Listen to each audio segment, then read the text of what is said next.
Coca Cola दुनिया की most popular soft drinks में से एक है, लेकिन क्या आपको पता है कि इंडियन गवर्नमेंट ने एक बार खुद का भी कोला निकाला था? क्या है इसके पीछे की कहानी और क्या हुआ हमारी सरकारी कोला का, जानते हैं इस वीडियो में। अब इस सरकारी कोला के इतिहास को समझने के लिए मैं आपको इतिहास के पन्नों में थोड़ा सा पीछे लेके चलता हूं। ये बात है 1975 की, जब इंदिरा गांधी इंडिया की प्राइम मिनिस्टर थी। तब उन्होंने अचानक से इमरजेंसी लागू कर दी थी। इमरजेंसी के वो दिन भारतीय राजनीति के इतिहास में सबसे काले दिन माने जाते हैं, क्योंकि हर एक भारतीय का मौलिक अधिकार उस वक्त उनसे छीन लिया गया था। जब 21 महीने बाद यानी कि 1977 में यानी 1977 में इमरजेंसी को जब हटाया गया था और उसके बाद जब चुनाव करवाए गए थे, तो इंदिरा गांधी और कांग्रेस बुरी तरीके से हार गई थी और भारतीय राजनीति के इतिहास में पहली बार नॉन कांग्रेसी सरकार मोरारजी देसाई के नेतृत्व में बनने जा रही थी। अब सरकार नहीं थी तो नियम भी नए आने ही थे। कुछ नए नियमों में एक नियम यह भी था कि अगर कोई मल्टीनेशनल कंपनी इंडिया में अपना बिजनेस चलाना चाहती है तो उसे इंडियन पार्टनर्स चुनने होंगे और उनको 60% हिस्सेदारी देनी होगी। अब इसमें कोका कोला भी शामिल थी, लेकिन कोका कोला को यह चीज मंजूर नहीं थी। वो अपनी रेसिपी इंडियन इन्वेस्टर्स के साथ साझा नहीं करना चाहती थी। गाइस, मैं आपकी जानकारी के लिए आपको बता दूं कि आज भी कोका कोला की रेसिपी पूरे दुनिया में सिर्फ 2 लोगों को पता है और उन्हें पूरी निगरानी के साथ रखा जाता है, और वो भी कोका कोला के बहुत ही विश्वासी 2 लोग हैं।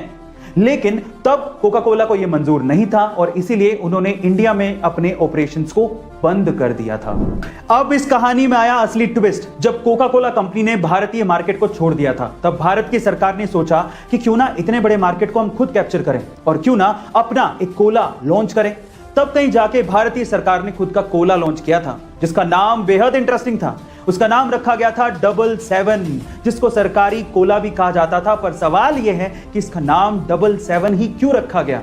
देखिए, इसके पीछे भी एक भारी गहरी मंशा थी। वो क्या थी, मैं आपको बताता हूं। एक्चुअली 1977 यानी कि 1977 को इमरजेंसी का साल कहा जाता है। ये वो साल था जब 21 महीने बाद भारत की जनता को इमरजेंसी से आजादी मिली थी।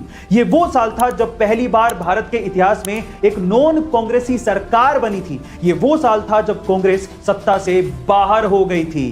गाइस, तब की तत्कालीन सरकार ये चाहती थी 1977 को 777 के तौर पर हमेशा याद रखें और कांग्रेस को हमेशा सत्ता से बाहर रखें। इसी वजह से इसका नाम 777 रखा गया था। और मजे की बात यह है कि इस ड्रिंक की मैन्युफैक्चरिंग भी government owned company modern food industry ही करती थी।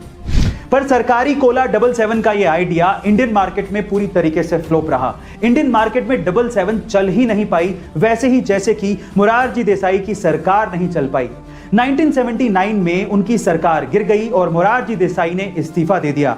1980 के चुनाव जीतकर इंदिरा गांधी फिर से भारत की प्रधानमंत्री बन गई और उसके बाद आते ही उन्होंने सबसे पहले 777 कोला की मैन्युफैक्चरिंग को पूरी तरीके से बंद किया, क्योंकि उन्हें वो 1977 की हार की याद दिलाता था। Now moral of the story, 1977 की वो इमरजेंसी एक काला अध्याय था और जनता ने इसके लिए कांग्रेस को सबक भी सिखाया था। लेकिन उसी त्रासदी को अपनी ढाल बना के किसी कोल्ड ड्रिंक का नाम रख देना, यह भी शायद जनता को पसंद नहीं आया और इसका खामियाजा कहीं ना कहीं दूसरी सरकार को भी भुगतना पड़ा था। इसीलिए कहते हैं अपनी सोच सही रखना बेहद जरूरी है, और इस पे यह कहावत बिल्कुल सटीक बैठती है। अच्छी सोच लिए परिंदा आसमान तक जाता है, सोच डुबाई अगर तो सीधा औंधे मुंह जमीन पर आता है। इसलिए अपनी सोच को ठीक रखिए और आगे बढ़ते रहिए। ये वीडियो आपको कैसा लगा बताइएगा जरूर। मिलते हैं।